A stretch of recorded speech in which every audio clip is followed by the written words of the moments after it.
بات کرتی ہے. اسلام لا الہ الا اللہ کی بنیاد پہ بات کرتا ہے.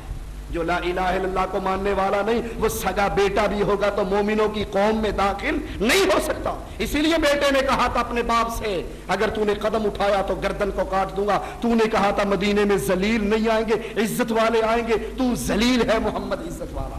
فرمایا تمہارے لیے آئیڈیل ہے ابراہیم کی زندگی اور اس کے ساتھیوں کی, جب انہوں نے اپنی قبر پرست قوم, شرک کرنے والی قوم سے کہا تھا انا براء منکم, ہم تم سے بری ہیں. جو بری ہوتا ہے بیٹیاں نہیں دیا کرتا, جو بری ہوتا ہے اس کو سیاسی مذہبی قائد نہیں مانا کرتا, جو بری ہوتا ہے وہ متحدہ مجلس عمل میں شریک نہیں ہوا کرتا, جو بری ہوتا ہے وہ جہاد کے نام پہ, حرمت رسول کے نام پہ, ڈنمارک کی دشمنی کے نام پہ مشرکوں کے ہاتھ میں ہاتھ نہیں ڈالا کرتا.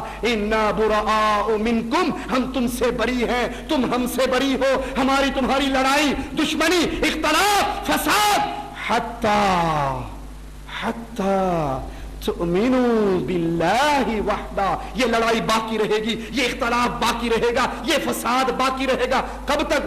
جب تک ہماری پارٹی میں نہ آ جاؤ, جب تک ہمارے ممبر شپ نہ فارم بھر لو, جب تک ہمیں قربانی کی کھالیں بھیجنی نہ شروع کر دو.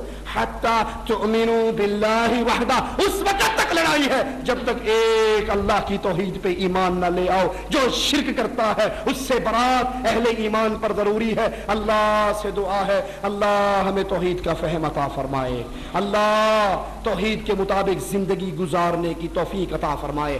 اللہ یہ توحید کا رنگ ہماری زندگی کے اندر نظر آئے, صرف زبان سے یہ کہتے ہوئے نظر نہ آئے ہم اللہ کو داتا کہتے ہیں, ہم اللہ کو مشکل کشا کہتے ہیں. جب مشرک سے ہمارا پالا پڑے تو پتہ لگے یہ شیطان کی پارٹی ہے, یہ رحمان کی پارٹی ہے. ان کی آپس میں دوستیاں نہیں ہو سکتی, محبتیں نہیں ہو سکتی, اتحاد اور اتفاق نہیں ہو سکتا. ارے جنگ بدر میں جا رہے تھے رسول اللہ صلی اللہ علیہ وسلم, تھوڑے سے افراد تھے, مقابلہ بڑا مضبوط تھا. ایک نے آ کر کہا میں آپ کی مدد کرنا چاہتا ہوں.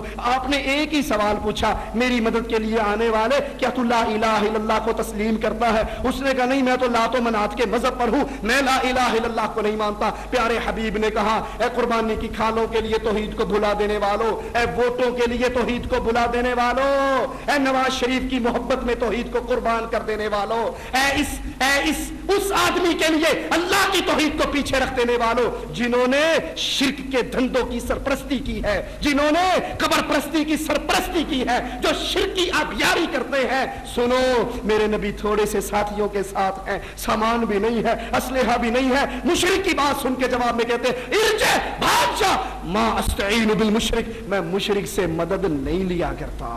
اللہ ہمیں ایسی سچی توحید عطا فرمائے, اور جب یہ توحید ہمیں مل جائے گی اس پہ ایسے کاربند ہو جائیں گے تو پھر یاد کر لو فضائے بدر پیدا کر, فرشتے تیری نصرت کو اتر سکتے ہیں گردوں سے قطار اندر قطار. اب بھی اقول قولی ھذا واستغفر اللہ لی ولکم ولسائر المسلمین فاستغفروہ انہ هو الغفور الرحیم.